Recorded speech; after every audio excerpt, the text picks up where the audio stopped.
بسم الله الرحمن الرحيم. الحمد لله رب العالمين والصلاة والسلام على نبينا وحبيبنا وإمامنا وقدوتنا محمد وعلى آله وصحبه أجمعين أما بعد.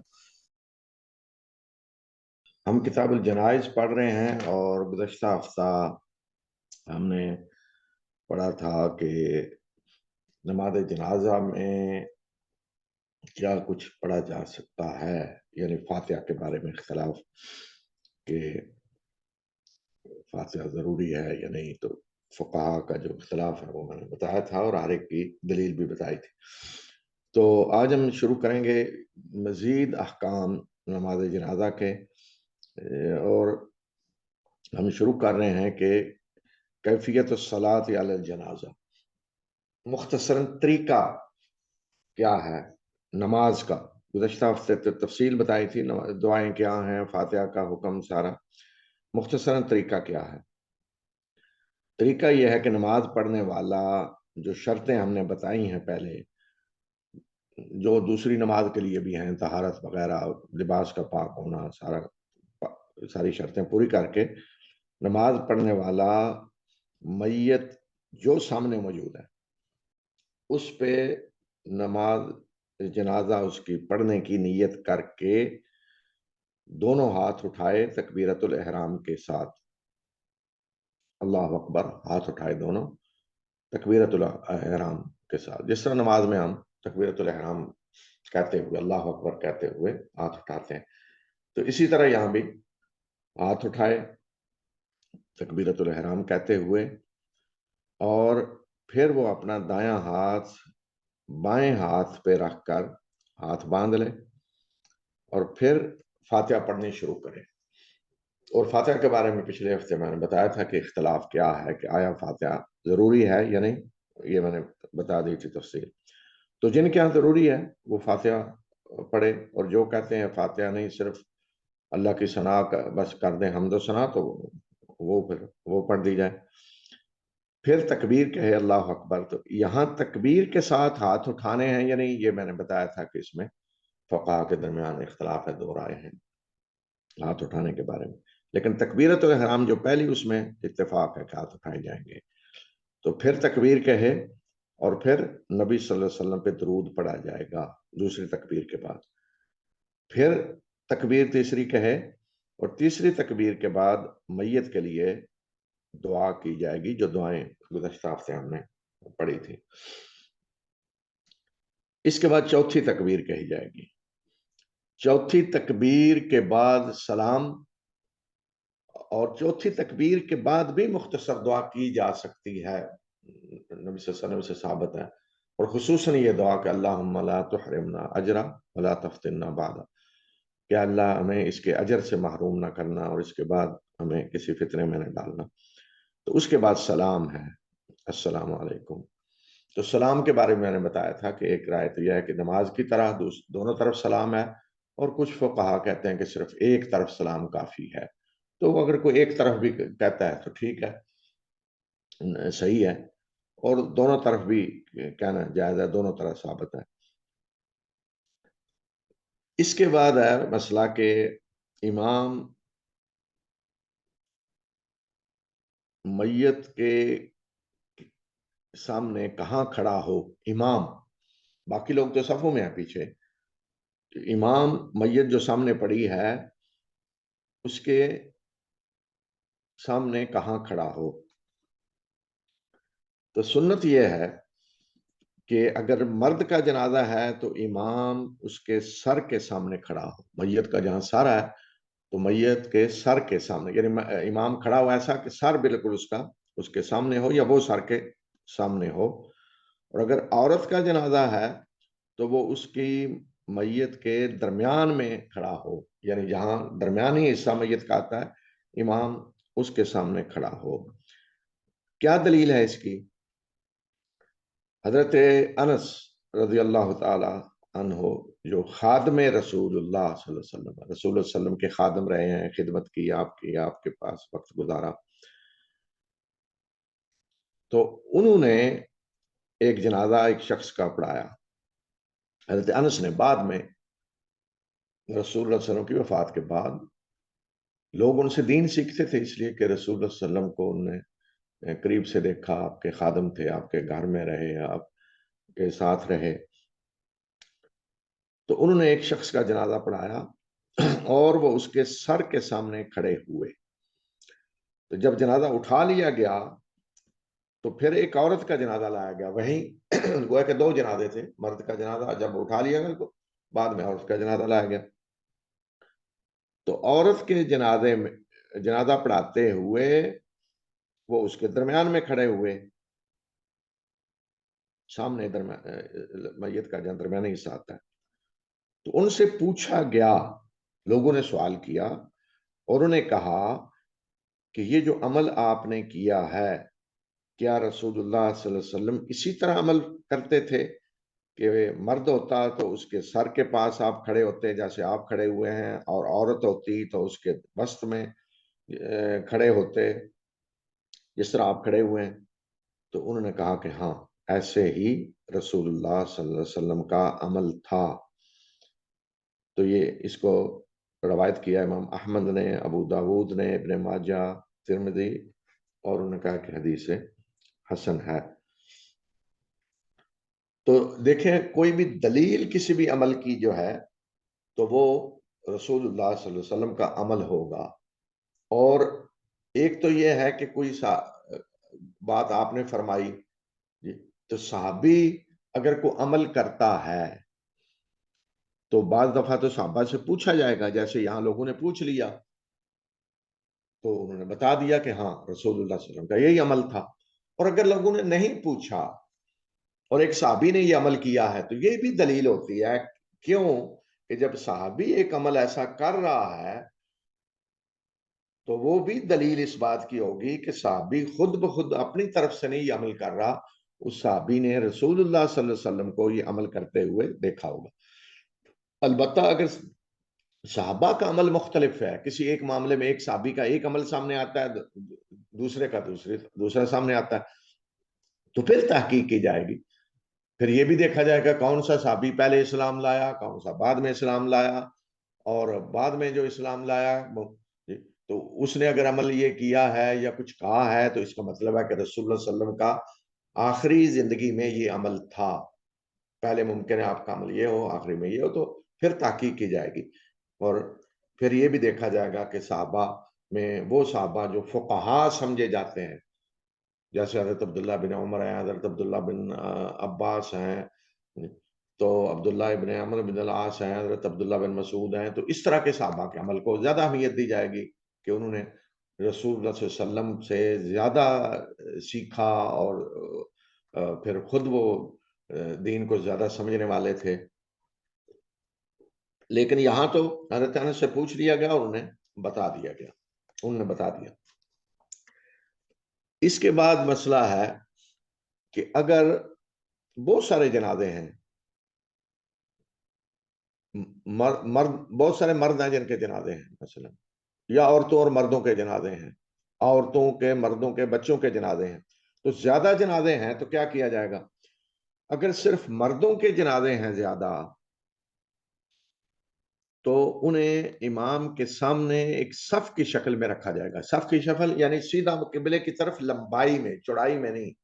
یعنی ایک جنازہ سامنے، اس کے بعد اگلا، پھر اگلا، لمبی صف ہوگی امام کے سامنے قبلہ کی طرف، آگے لمبائی میں ان کی صف لگائی جائے گی. اور سب پہ اکٹھا امام جنازہ پڑھا دے گا، جنازہ سب پہ اکٹھا پڑھا دے گا. اور اگر عورتیں بھی ہیں بہت سارے اور مرد بھی ہیں، یا ایک عورت ہے ایک مرد ہے، تو ایک عورت ایک مرد تو ٹھیک ہے، اکٹھا پڑھا دیں اسی طرح صف میں رکھ کے. لیکن اگر زیادہ ہیں تو پھر یہ بھی ہو سکتا ہے کہ پہلے مردوں کی صف رکھ کر ان کی نماز جنازہ پڑھا دی جائے، اور پھر عورتوں کی پوری صف رکھ کر اسی طرح ان کی نماز جنازہ پڑھا دی جائے. اور یہ بھی ہو سکتا ہے کہ اکٹھی سب کی پڑھا دیں. تو پھر کیا کیا جائے گا؟ پہلے مردوں کی صف لگائی جائے گی اور پھر عورتوں کی صف آگے لگائی جائے گی. پہلے مرد امام کے قریب اور آگے پھر مردوں کی صف، عورتوں کی صف لگائی جائے گی. تو اس کی کیا دلیل ہے کہ حضرت نافع کہتے ہیں، یہ نافع غلام تھے حضرت عبداللہ بن عمر کے، اور عالم لوگوں میں سے ہیں، انہوں نے حضرت عبداللہ ابن عمر سے روایت کی ہے اور ان سے دین سیکھا ہے۔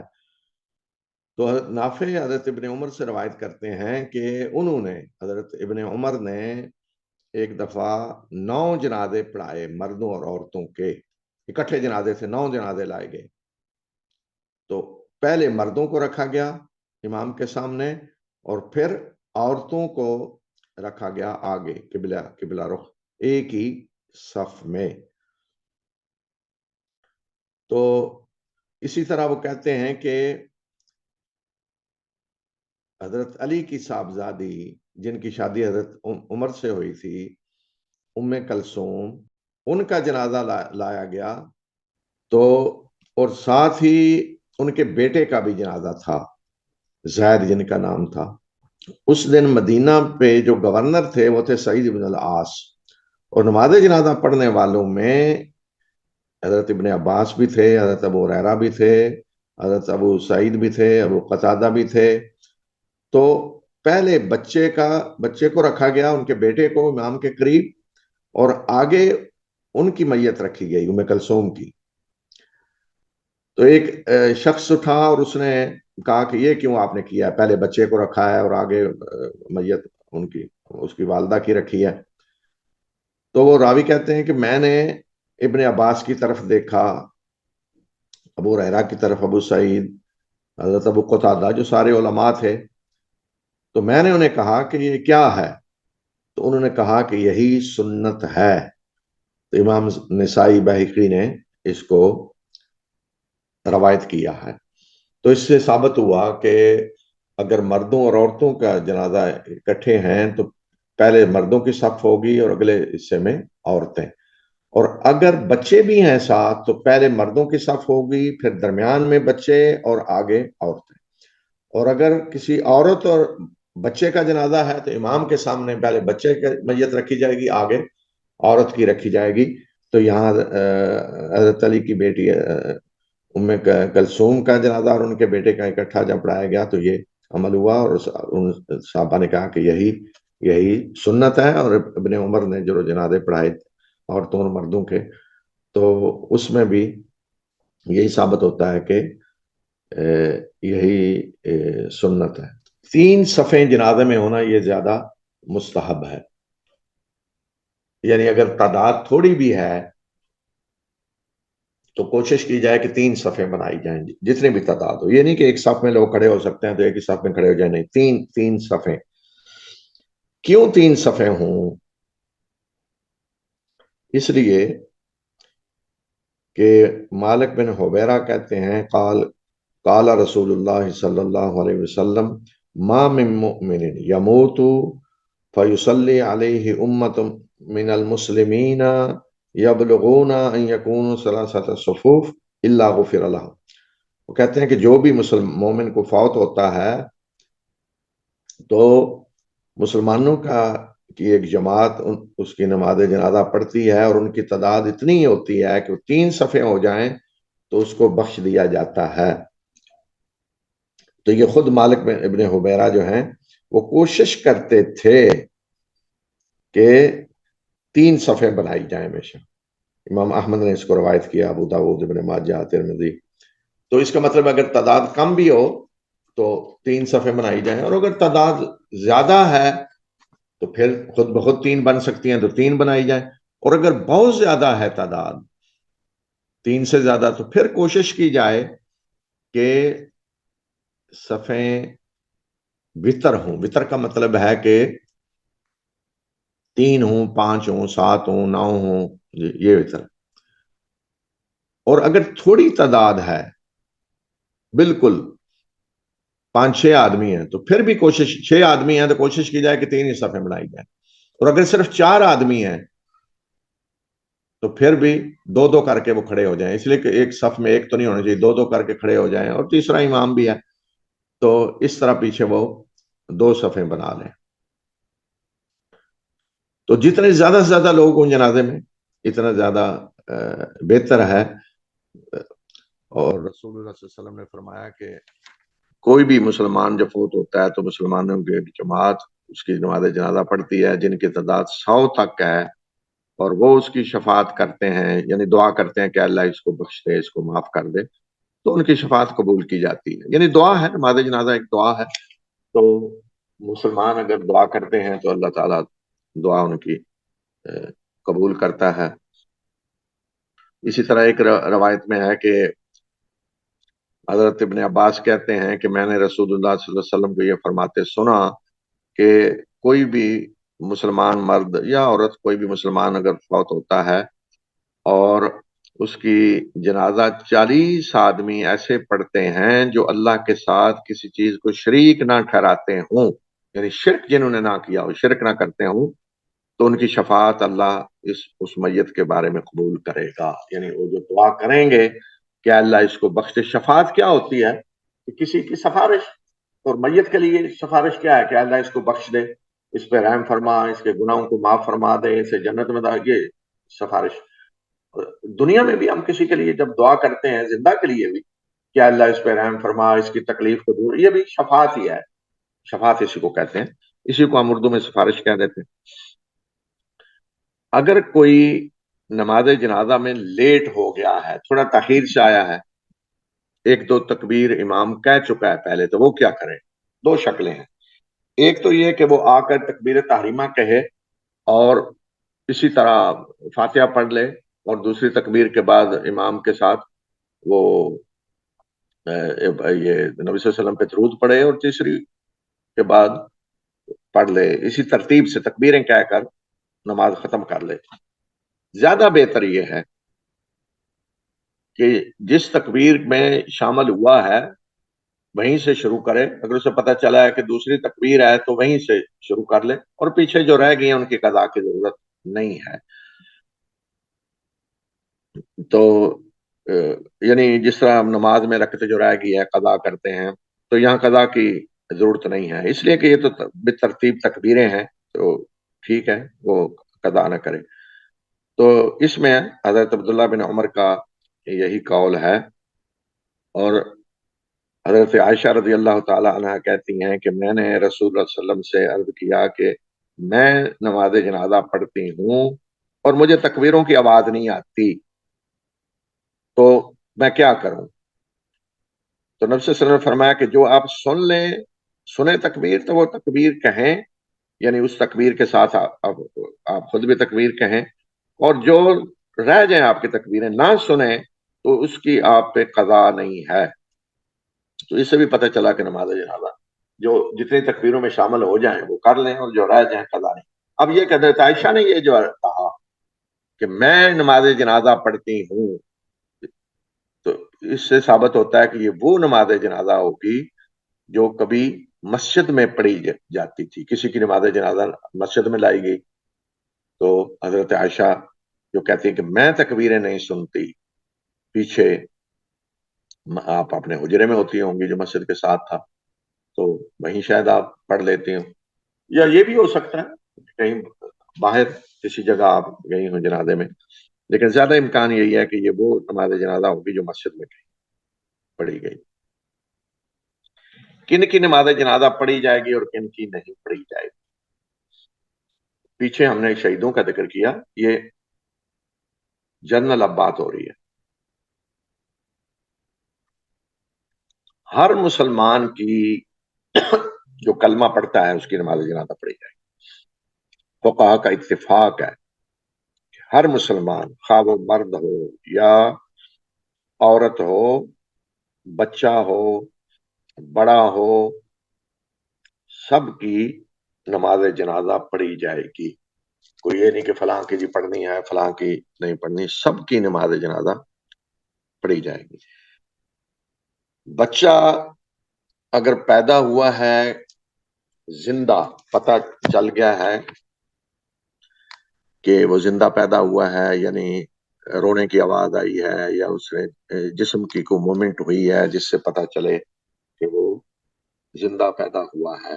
یعنی اسپتال میں آج کل اسپتال میں رپورٹ دی کہ زندہ پیدا ہوا ہے، آج کل تو میڈیکل رپورٹ سے بھی پتہ چل جاتا ہے.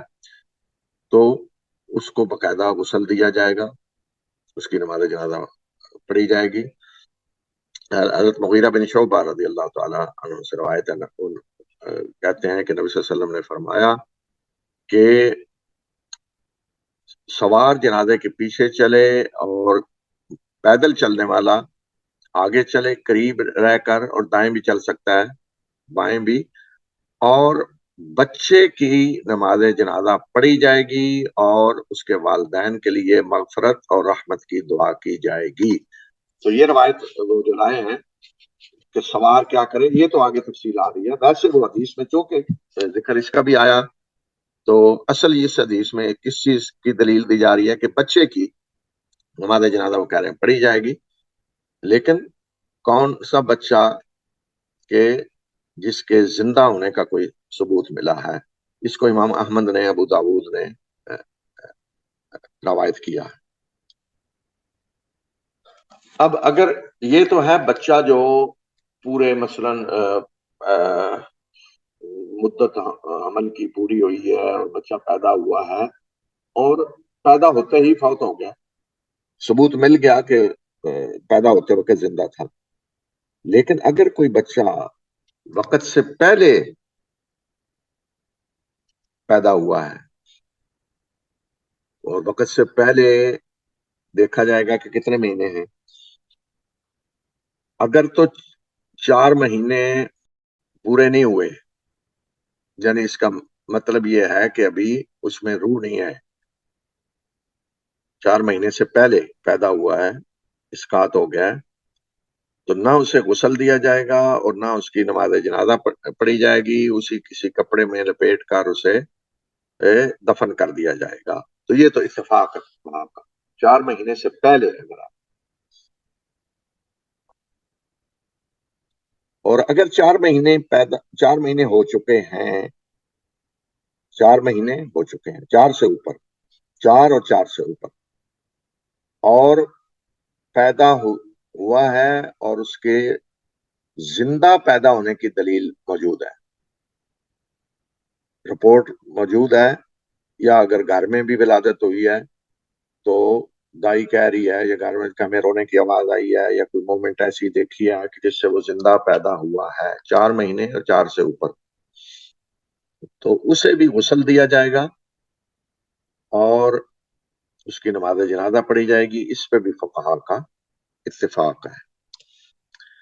لیکن اگر 4 مہینے اور اس سے زیادہ ہے لیکن زندہ پیدا نہیں ہوا، زندہ پیدا ہونے کی کوئی دلیل نہیں ملی، تو پھر نہ اسے غسل دیا جائے گا اور نہ نماز جنازہ پڑھی جائے گی احناف کے ہاں، امام مالک کے ہاں، اور امام اوزاعی بھی یہی کہتے ہیں، اس کو روایت کیا ہے ترمذی اور نسائی اور ابن ماجہ میں حضرت جابر سے کہ نبی صلی اللہ علیہ وسلم نے فرمایا کہ اگر بچہ نے سانس لیا ہے، یعنی کوئی آواز آئی ہے اس کے زندہ پیدا ہونے کی، تو اس کی نماز جنازہ پڑھی جائے گی۔ تو یہاں چونکہ وہ کہہ رہے ہیں کہ اس کے زندہ پیدا ہونے کی کوئی دلیل نہیں ہے، تو اس حدیث کے مطابق نماز جنازہ کس کی پڑھی جائے گی؟ جو زندہ پیدا ہوا ہے، تو یہ تو زندہ پیدا نہیں ہوا، تو لہذا 4 مہینے سے اوپر ہے لیکن زندہ پیدا نہیں ہوا، تو اس کی نماز جنازہ یہ کہتے ہیں کہ احناف کہ نہیں پڑھی جائے گی، اور امام مالک بھی یہ کہتے ہیں۔ لیکن امام احمد اور دوسرے فقہا وہ کہتے ہیں کہ اسے غسل بھی دیا جائے گا، اس کی نماز جنازہ بھی پڑھی جائے گی، اس لیے کہ اس میں روح پھونکی گئی تھی، یعنی زندہ تھا پیدا ہونے سے پہلے فوت ہو گیا لیکن زندہ تو تھا، اس لیے کہ 4 مہینے سے اوپر ہے، تو زندہ تھا،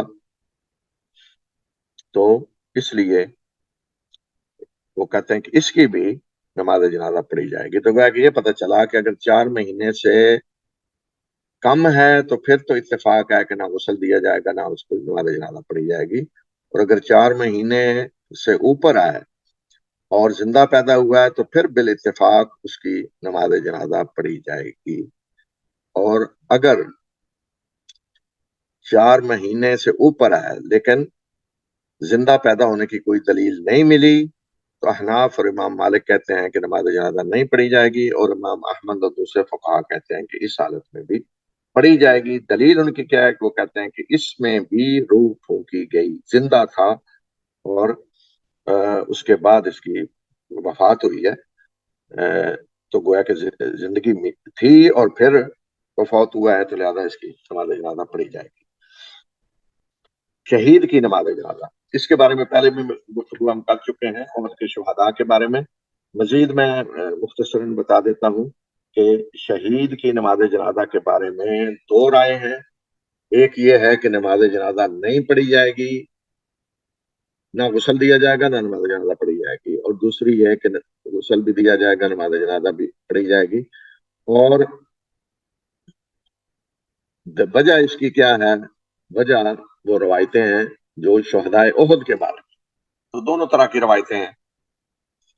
کچھ روایتیں ہیں جو بالکل صحیح ہیں کہ نبی صلی اللہ علیہ وسلم نے نہ ان کو غسل دیا نہ نماز جنازہ پڑھی،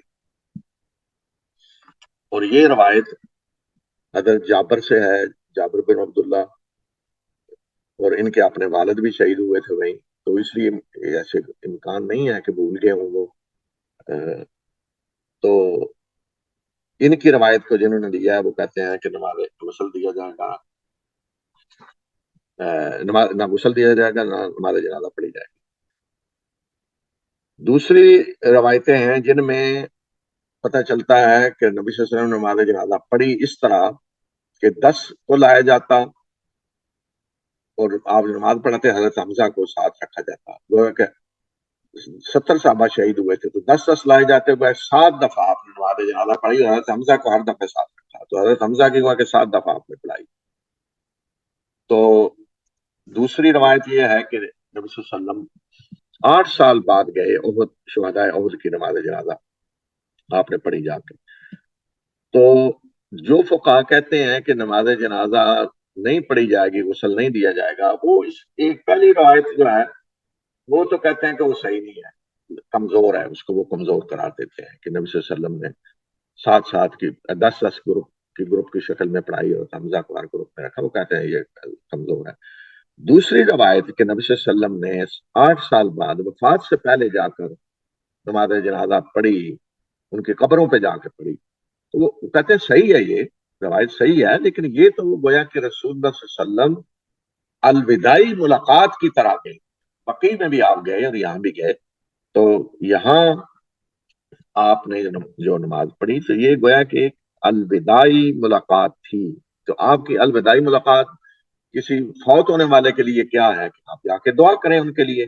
وہ بقیع میں جو لوگ صحابہ دفن تھے ان کے لیے بھی آپ نے جا کر اسی طرح دعا کی، اور جو احد کے شہداء تھے تو ان کے لیے بھی آپ نے اسی طرح دعا کی. اور اس میں امام ابن حزم نے دونوں روایتوں کو سامنے رکھ کر کہا ہے کہ دونوں طرح جائز ہے، اگر کوئی پڑھ لے تو یہ بھی ٹھیک ہے، اور اگر کوئی دوسری روایتوں کو سامنے رکھ کے کہتا ہے جی پڑھنا نہیں پڑھنا تو وہ بھی ٹھیک ہے. یعنی وہ کہتے ہیں جس پہ بھی عمل کر لیں بہتر ہے، اس میں کوئی حرج نہیں. تو میں شروع میں ہی بتا چکا ہوں کہ فقہ چیز کیا ہے کہ ہماری زندگی کے سارے جو مسائل ہیں، عبادات سے لے کر زندگی کے سارے مسائل، ان کے بارے میں شریعت کا حکم کیا ہے یہ ہم نے دیکھنا ہے. تو یہ حکم ہمیں کہاں سے معلوم ہوگا؟ قرآن، رسول اللہ صلی اللہ علیہ وسلم کی سنت، صحابہ کا عمل، اجتہاد، یہ ساری چیزیں. تو اگر کہیں رسول اللہ صلی اللہ علیہ وسلم کی سنت میں سامنے آ رہی ہیں دونوں طرح چیزیں، کہیں روایت ہو رہی ہے کہ آپ نے یہ عمل کیا ہے، کہیں ہو رہی ہے نہیں، تو یہاں اختلاف ہوتا ہے. تو جہاں اس طرح کا جہاں پھر اختلاف ہے، روایتیں مختلف ہیں، تو اس میں پھر 3 شکلیں ہوتی ہیں. یا تو یہ کہ کوئی کسی ایک روایت کو ترجیح دے، جیسے یہاں ہے انہوں نے کہا جی یہ زیادہ صحیح ہے جابر بن عبداللہ والی، اور دوسری کو انہوں نے کہا کمزور ہے، اور تیسری کا جواب دیا کہ وہ تو الوداعی ملاقات کی طرح. ایک شکل یہ ہے. تو دوسرے جو ہیں جنہوں نے دوسری روایت کو لیا جیسے احناف نے لیا ہے، تو وہ کہتے ہیں نہیں پڑھی جائے گی نماز جنازہ.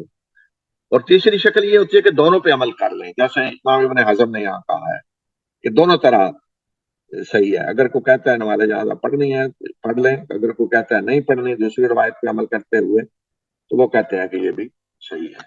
یہ فقہ میں یہ رویہ ہونا چاہیے، فقہ میں بالکل اس طرح کہ کسی ایک اپنی رائے پہ اس طرح اصرار کہ دوسروں کو گمراہ قرار دینا، غلط قرار دینا، یہ فقہ میں صحیح نہیں ہوتا۔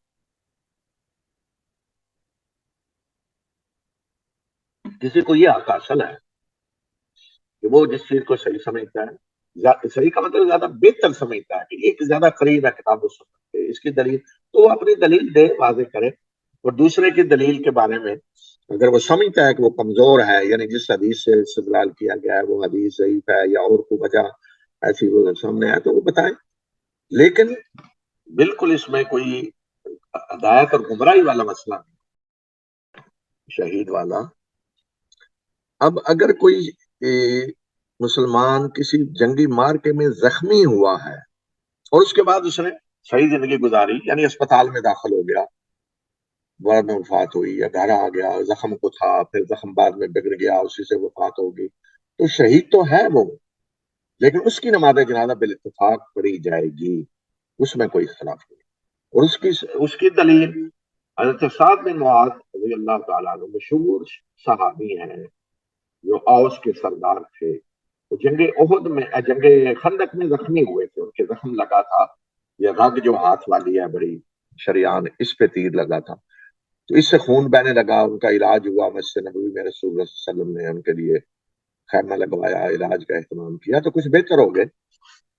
لیکن پھر بنو قریظہ کے بارے میں انہوں نے جب فیصلہ کیا، انہوں نے یہ دعا بھی کی تھی اللہ تعالیٰ سے کہ اللہ اگر قرائش سے کوئی اور جنگ نہیں ہے تو مجھے ایسی زخم میں شہادت دے دے، اور اگر کوئی ہے تو مجھے زندہ رکھ، میں چاہتا ہوں قرائش سے لڑوں جو تیرے رسول صلی اللہ علیہ وسلم کے سب سے بڑے دشمن ہیں۔ لیکن انہوں نے جب کہا کہ مجھے اے اللہ اگر جنگ نہیں ہے تو مجھے شہادت دے دے اسی زخم سے، ساتھ ہی انہوں نے کہا اے اللہ بنو قریظہ کے بارے میں میری آنکھیں ٹھنڈی کرنا، یعنی میں ان کے انجام دیکھ کر جاؤں دنیا سے کہ انہوں نے غداری کی تھی، خیانت کی تھی، جنگ کے دوران دشمن سے مل گئے، تو پھر بنو قریظہ کا فیصلہ انہوں نے کیا، تو بنو قریظہ کا فیصلہ کرنے کے بعد زخم دوبارہ ان کا خراب ہوا، خون بہنے لگا، ایک دن اتنا خون بہا کہ اسی سے ان کی وفات ہو گئی، تو رسول اللہ صلی اللہ علیہ وسلم نے ان کی نماز جنازہ پڑھائی۔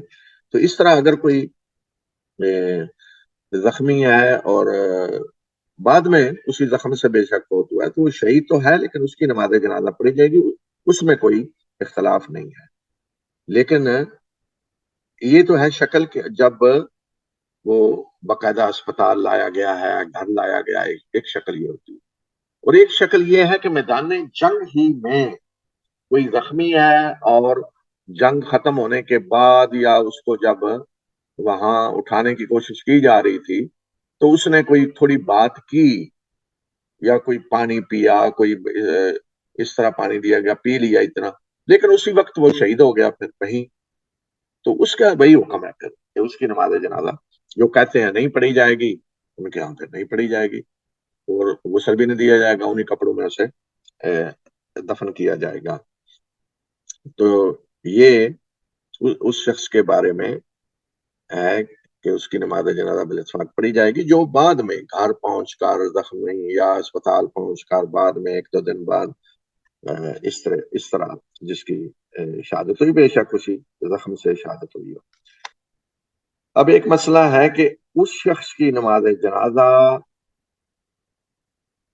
جس نے خودکشی کی ہو، جسے کسی جرم میں قتل کیا گیا ہو، حد میں، یعنی سزائیں جو ہیں، یعنی جو اس نے قتل کیا تھا، قتل کے بدلے میں اسے قتل کیا گیا، اس نے ڈاکہ مارا تھا، ڈاکہ کے قتل کیا تھا ڈاکے کے ساتھ، اس میں اسے سزا کے طور پہ قتل کیا گیا، تو اسی طرح کہ جو جرائم ہیں ان میں جس شخص کو قتل کیا گیا ہو، شرعی حد اس پہ نافذ کی گئی ہو، تو اس کی نماز جنازہ کا کیا حکم ہے؟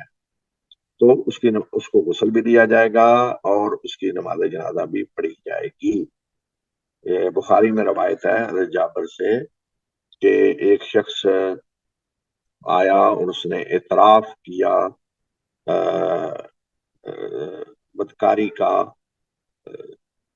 نبی صلی اللہ علیہ وسلم کے سامنے 4 دفعہ، اور آپ نے اسے کہا کیا تم پاگل تو نہیں ہو؟ اس نے پورا اعتراف کیا، اور اس کے بعد اس پہ حد نافذ کی گئی، تو اس کی نماز جنازہ پڑھی گئی۔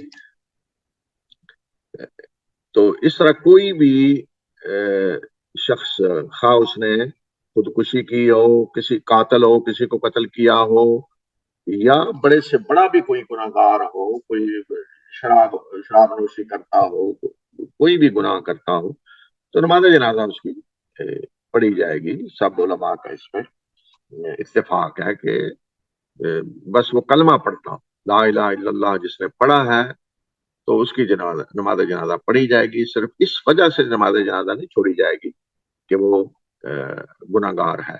یہی اس پہ علماء کا اتفاق ہے کہ ہر مسلمان، خواہ اس پہ حد جاری ہوئی ہو، یا اس نے اپنے آپ کو قتل کیا ہو، یا کوئی ڈاکو ہو، چور ہو، شراب نوشی کرتا ہو، تو اس کی نماز جنازہ پڑھی جائے گی۔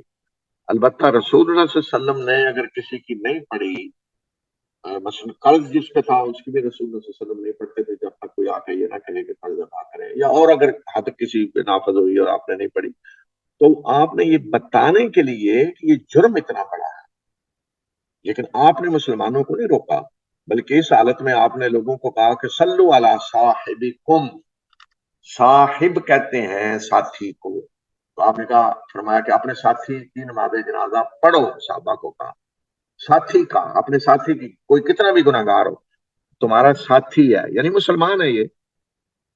تو اس سے ثابت ہوا کہ ہر نیک بد، کسی بھی جرم میں قتل کیا گیا ہو یا خود وہ قاتل ہو، نماز جنازہ اس کی پڑھی جائے گی اور اس کے لیے دعا کی جائے گی۔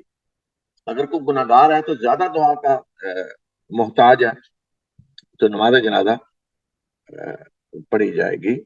اور رسول اللہ صلی اللہ علیہ وسلم کے زمانے میں ایک شخص نے مال غنیمت میں خیانت کی تھی، تو آپ نے بتایا کہ اس نے خیانت کی ہے، تو بعد میں اس کے ہاں سے وہ چیز مل بھی گئی، تو آپ نے لوگوں کو کہا کہ صلو علی صاحب، اس پہ اس کی نماز جنازہ پڑھو۔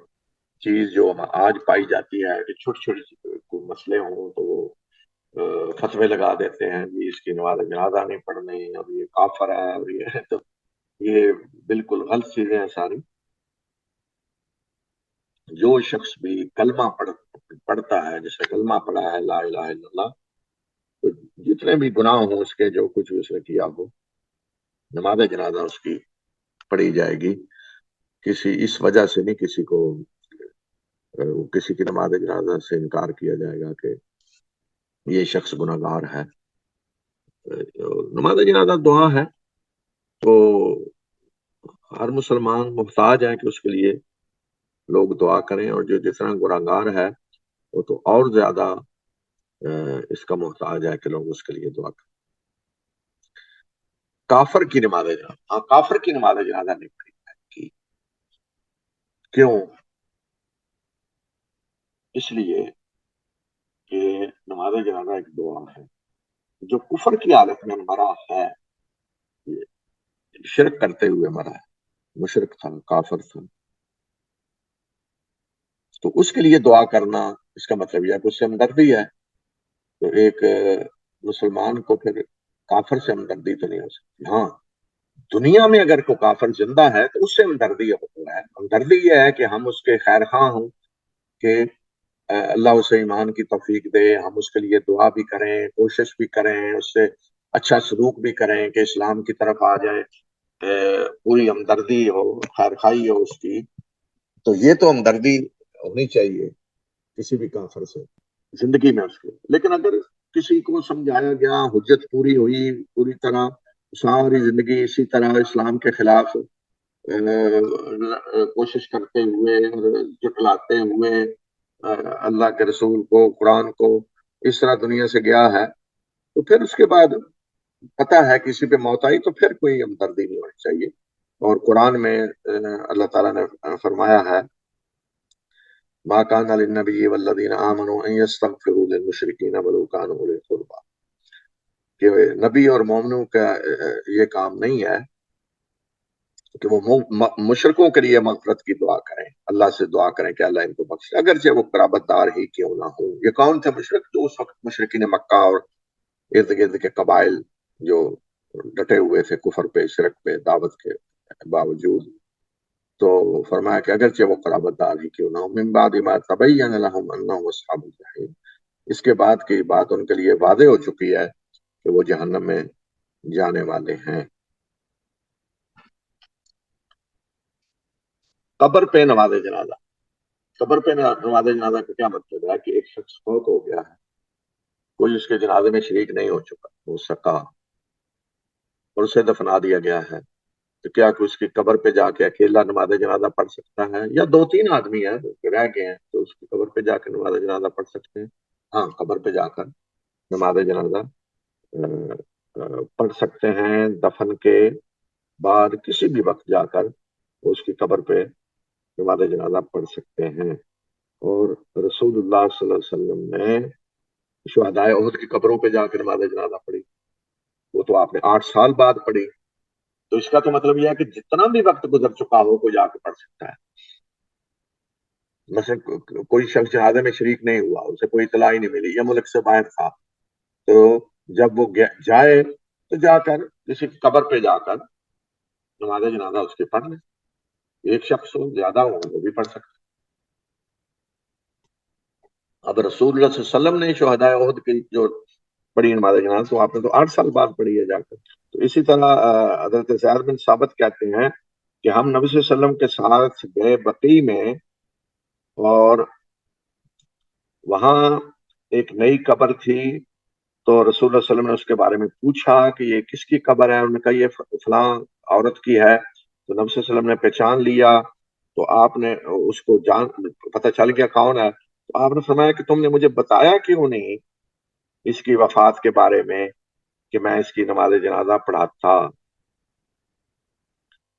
تو لوگوں نے عرض کیا کہ اللہ کے رسول صلی اللہ علیہ وسلم آپ قیلولہ کر رہے تھے، یعنی آپ اس وقت سو رہے تھے، تو ہم نے پسند نہیں کیا کہ آپ کو تکلیف ہو، آپ کو جا کر اٹھائیں، تو آپ نے فرمایا کہ اس طرح نہ کرنا، یعنی آئندہ اس طرح نہ کرنا، جو بھی آئندہ تم میں سے فوت ہو اور میں تمہارے درمیان موجود ہوں تو مجھے اس کی اطلاع دو، اس لیے کہ میری ان کے لیے نماز جنازہ پڑھنا ان کے لیے رحمت ہے۔ یعنی یہ نہیں ہونا چاہیے کہ میں مدینہ میں موجود ہوں اور کوئی شخص مسلمان فوت ہو اور تم مجھے بتاؤ نہیں، دفن کر دو، کہ رسول اللہ صلی اللہ علیہ وسلم کو زحمت نہ دیں کہ آپ کو اٹھایا جائے نماز جنازہ آپ آ کر پڑھائیں۔ تو آپ نے فرمایا کہ اس لیے کہ میری ان کے نماز جنازہ پڑھنا ان کے لیے رحمت ہے۔ پھر آپ قبر پہ تشریف لے گئے اور ہم نے بھی آپ کے پیچھے صفیں بنائیں اور آپ نے اس عورت کی نماز جنازہ پڑھائی 4 تکبیریں کہتے ہوئے، 4 تکبیریں کہیں، امام احمد، نسائی، بہقی نے اس کو روایت کیا ہے۔ اور ممکن ہے کہ یہ وہی عورت ہو کہ ایک عورت کا ذکر آتا ہے کہ حبشی عورت تھی، مسجد کی صفائی کرتی تھی اور وہ فوت ہو گئی اور صحابہ نے دفن کر دیا، رسول اللہ صلی اللہ علیہ وسلم کو نہیں بتایا، تو یہ روایت میں اس کا نام نہیں آیا، فلانا کہا گیا، فلاں عورت جی، تو ممکن ہے کہ وہی عورت ہو۔ تو یہاں 2 چیزیں ثابت ہوتی ہیں اس حدیث سے، ایک تو یہ کہ رسول اللہ صلی اللہ علیہ وسلم نے قبر پہ نماز جنازہ پڑھی، اور دوسری یہ چیز بھی ثابت ہوتی ہے کہ صحابہ نے بھی پیچھے پڑھی۔ اگر کوئی یہ کہے کہ نہیں کہ وہ تو رسول اللہ صلی اللہ علیہ وسلم کی خصوصیت تھی کہ آپ نے جا کر پڑھ دی، تو یہاں صحابہ نے بھی آپ کے پیچھے پڑھی، تو آپ نے صحابہ، اگر آپ کی خصوصیت ہوتی کہ قبر پہ صرف آپ ہی پڑھ سکتے ہیں کوئی اور نہیں، ٹائم ختم ہو گیا، جیسے جن والے جنازہ ہو گئی، ٹائم ختم ہو گیا، صرف یہ تو رسول اللہ صلی اللہ علیہ وسلم کی خصوصیت تھی، تو یہاں تو صحابہ نے بھی پڑھی، تو آپ ان کو کہہ دیتے کہ یہ بس تو آپ لوگ نہ پڑھیں، میں ہی پڑھوں گا، تو اس طرح آپ نے نہیں کہا۔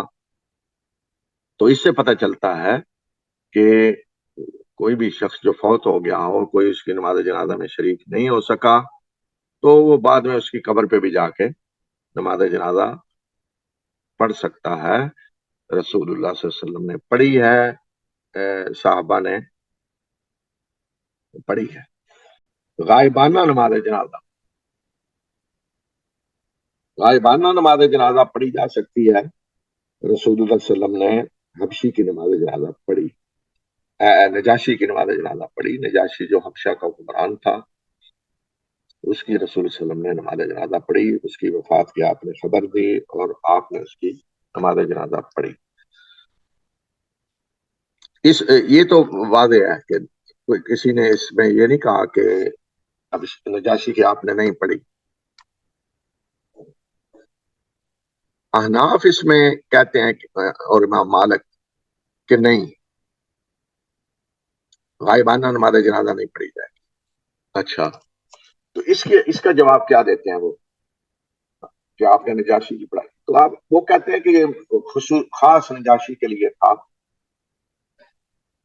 کہ نجاشی ایسی جگہ فوت ہوا کہ اور مسلمان وہاں نہیں تھے، کہ اس کی نماز جنازہ پڑھنے والا نہیں تھا، تو اس لیے آپ نے اس کی نماز جنازہ پڑھائی غائبانہ، تو اور کسی کی آپ نے نہیں پڑھائی. تو امام ابن حزم کہتے ہیں کہ غائبانہ نماز جنازہ پڑھی جا سکتی ہے. یعنی ایک شخص جو سامنے نہیں ہے، غائبانہ کا مطلب سامنے نہیں ہے، میت کسی اور ملک میں ہے، غائبانہ نماز جنازہ پڑھی جا سکتی ہے با جماعت بھی، امام کے ساتھ، جماعت کے ساتھ. اور وہ کہتے ہیں کہ رسول اللہ صلی اللہ علیہ وسلم نے نجاشی کی نماز جنازہ پڑھی ہے، وہ حبشہ میں بہت ہوا اور آپ کے صحابہ نے بھی اس کے ساتھ مل کر پڑھی.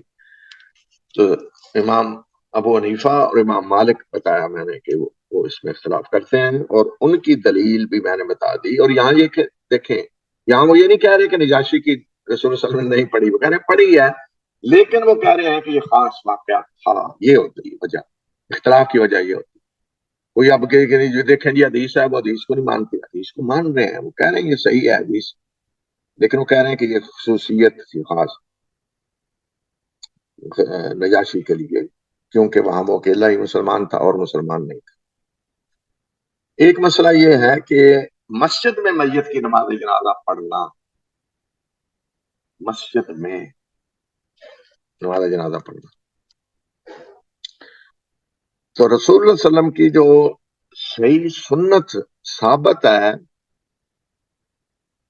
وہ تو یہی ہے کہ آپ نے نماز جنازہ مسجد میں نہیں پڑھائی، آپ بقی میں، جسے آج کہتے ہیں نا جنازہ گاہ، وہیں آپ نماز جنازہ پڑھاتے تھے.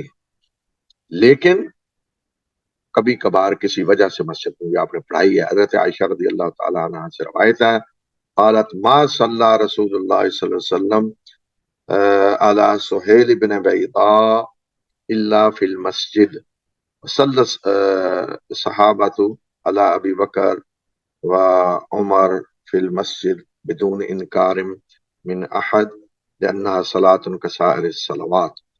حضرت عائشہ کہتے ہیں کہ رسول اللہ صلی اللہ علیہ وسلم نے سہیل ابن بیضاء کی نماز جنازہ صحابی کی پڑھائی مسجد میں، اور مسلمانوں نے، صحابہ نے حضرت ابو بکر عمر کی نماز جنازہ مسجد میں پڑھی، اور کسی نے یہ نہیں کہا کہ کیوں پڑھی ہے.